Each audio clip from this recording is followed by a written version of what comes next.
Olá pessoal, tia Nica chegando aqui trazendo uma super aventura de um clássico da literatura mundial, Robinson Crusoe, de Daniel Defoe.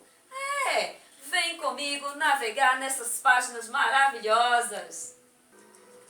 Robinson Crusoe. No ano de 1600, época das grandes navegações, as viagens marítimas eram um sonho para muitos.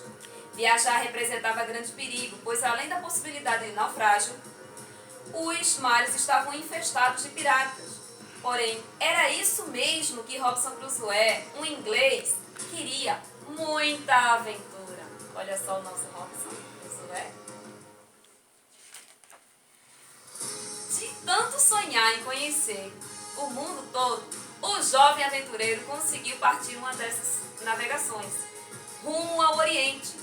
Gostou tanto que depois dessa viagem não parou mais. Vivia mais em alto mar do que em terra firme. Mas um dia o navio em que viajava foi atacado por piratas e todos os marinheiros foram capturados e feitos prisioneiros. Robinson foi feito escravo e viveu um tempo nessa condição. Mas seu espírito aventureiro não se conformava em viver privado da liberdade. Certo dia, sem que ninguém esperasse, ele fugiu. Olha aqui o nosso aventureiro fugindo.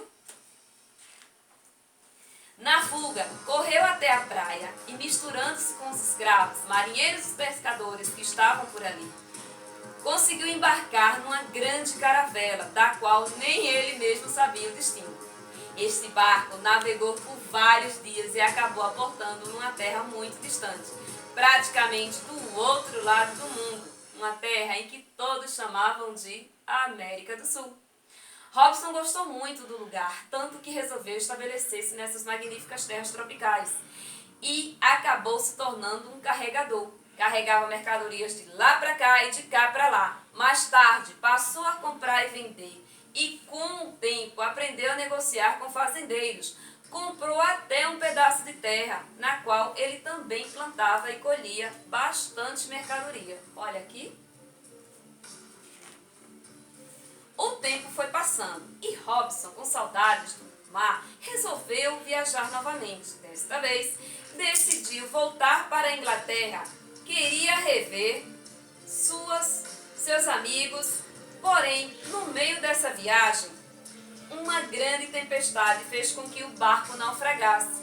Passada a tormenta, todos acabaram morrendo. Apenas Robinson Crusoe sobreviveu boiando nos destroços do navio. Olha aqui a tempestade, destruindo o navio em que Robinson navegava. E aqui ele boiando com os destroços até uma praia. Com muita determinação, nadou até um monte de terra que de longe se avistava. Nadou e acabou por desmaiar, pois grande era o seu cansaço. Depois de algumas horas, acordou e, curioso, saiu andando pela praia para investigar que lugar era aquele, afinal. Era uma ilha muito bonita e Robinson logo achou um riacho para se banhar e beber água. Bebeu até saciar sua sede e, em seguida, comeu algumas frutas tropicais e silvestres, doces e perfumadas que haviam num arbusto logo mais adiante. Olha aqui Robinson conhecendo e matando aquela sede, sabe? Depois de muito navegar. Refeitas suas forças, notou que a ilha parecia deserta e resolveu providenciar um abrigo seguro para passar a noite. Juntou galhos e folhagens e, com muito esforço, fez uma pequena cabana no alto de uma árvore. Feito isso, começou a resgatar alguns pertences do navio que chegaram boiando na praia. Dentro de um baú, encontrou armas e munição, papel e tinta para escrever. A partir daí, começou a anotar tudo o que lhe acontecia e essas anotações se transformaram num diário. Anotava também os dias que iam passando para que dessa forma ele não se perdesse no tempo. Todo dia era como se fosse uma lição de sobrevivência. Robinson aprendeu a pescar, colher frutas e até domesticou um papagaio que por ali apareceu. Este era o único amigo que fazia companhia para ele. Crusoe passou horas ensinando aquela ave exótica a repetir algumas palavras. Olha aqui, Robinson e seu papagaio inseparável. Passaram-se meses e Robson acostumou-se à solidão. Certo dia, ao entardecer, quando andava à beira-mar, notou que uma pequena embarcação se aproximava rapidamente da praia com vários homens remando em sincronia. Concluiu que deveria vir de alguma ilha próxima e, assustado, escondeu-se entre os arbustos e ficou observando, intrigado, o que estariam fazendo por ali, aquelas pessoas estranhas. Os homens desembarcaram e, assim que escureceu, prepararam com galhos e folhas secas uma grande fogueira. Estavam com suas faces pintadas e segurando lanças ameaçadoras.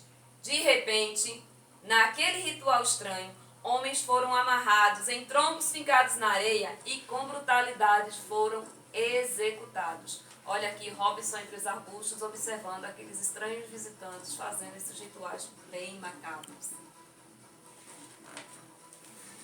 Horrorizado com o que vira, Robson fugiu dali e escondeu-se numa gruta, em local de difícil acesso, para que não fosse encontrado. Passou a noite toda com muito medo daqueles selvagens. Ele tinha medo que eles aparecessem de repente. Quando amanheceu, foi até a sua cabana, juntou tudo o que tinha e foi procurar um local mais seguro para ficar. Passado o tempo, os homens reapareceram trazendo um novo prisioneiro na canoa, mas dessa vez Robson resolveu intervir. Aproveitou da distração do vigia que estava vigiando, lá o prisioneiro, deu-lhe uma paulada e esse desmaiou. Robson então aproveitou e aí desamarrou o prisioneiro, salvando-o. Silenciosamente, ele desamarrou o pobre homem e, sem dizer uma única palavra, fugiram dali. O prisioneiro saiu atrás de Robson desesperado. Quando ele parou, notou que aquela estranha criatura tinha seguido seus passos. Estava com os olhos arregalados ao observá-lo. Ficaram assim, estáticos por algum tempo, até que ambos começaram a rir, caíram na gargalhada, riam de felicidade. O homem por ter sido salvo e Robson porque finalmente encontrou uma companhia depois de 25 anos de solidão absoluta naquela ilha. Olha só. A necessidade fez com que se adaptassem rapidamente e assim tornaram-se grandes amigos, inseparáveis. E como seus destinos se cruzaram numa sexta-feira, Robson batizou seu novo amigo de Sexta-feira. Nos primeiros dias de convivência, eles se entendiam através de sinais. Mas aos poucos, Crusoé foi lhe ensinando palavras e costumes do homem branco. Por sua vez, aquele homenzinho tinha uma grande sabedoria sobre as coisas da natureza, como o ciclo da lua, sabia encontrar muitos tipos de alimento que o homem branco não conhecia, tais como algumas frutas exóticas, raízes e até folhas que serviam de remédio. E sem falar que ele era um exímio pescador. Olha aqui, Robson ensinando e aprendendo com Sexta-feira, seu novo amigo. Um dia, um vivia ao lado do outro, porém, ambos sonhavam em voltar para suas casas. Juntos tentaram construir algumas jangadas, mas as embarcações eram muito frágeis. E aí, até que um dia, Sexta-feira avistou, na linha do horizonte, uma grande caravela que vinha em direção à ilha. Sem saber como sinalizar, ele gritava e pulava feito um maluco, até que Robson veio ver o que estava acontecendo. Ao avistar o barco, notou que na proa da nau tremulava a bandeira da Inglaterra. Olha aqui, Sexta-feira na praia, alegre ao avistar a embarcação que se aproximava da ilha. Os marujos do navio desembarcaram em botes e foram recebidos na praia. O capitão foi logo explicando que haviam se desviado da rota em razão dos fortes ventos que sopravam naquela época do ano e que a tripulação estava faminta e sedenta, pois fazia vários dias que os alimentos e a água potável haviam se acabado. Sem demora, Sexta-feira encheu vários cestos com frutas, raízes, peixes e até certo tipo de farinha que ele mesmo havia preparado para acompanhar os alimentos. Olha aqui, Sexta-feira e Robson Crusoé recebendo os tripulantes da embarcação. Então, foi dessa forma que, após tantos anos vivendo em uma ilha, Robinson Crusoe retornou ao seu país, a Inglaterra, levando consigo seus melhores amigos, Sexta-feira e o papagaio falante. Toda essa aventura foi devidamente anotada no seu inseparável diário, no qual narrou todos os episódios emocionantes e inacreditáveis que lhe aconteceram. Pessoal, essa foi uma adaptação do clássico Robinson Crusoe, de Daniel Defoe. Aqui, Tia Nica narrando para vocês. E o beijo de hoje vai para um Robinson, que não é o Crusoe, sabe? O meu cunhado Robinson, Edenilson Pereira também, Pedro Henrique e Eduardo, netinho da minha vizinha, a Iris. Beijo, pessoal! E até a nossa próxima.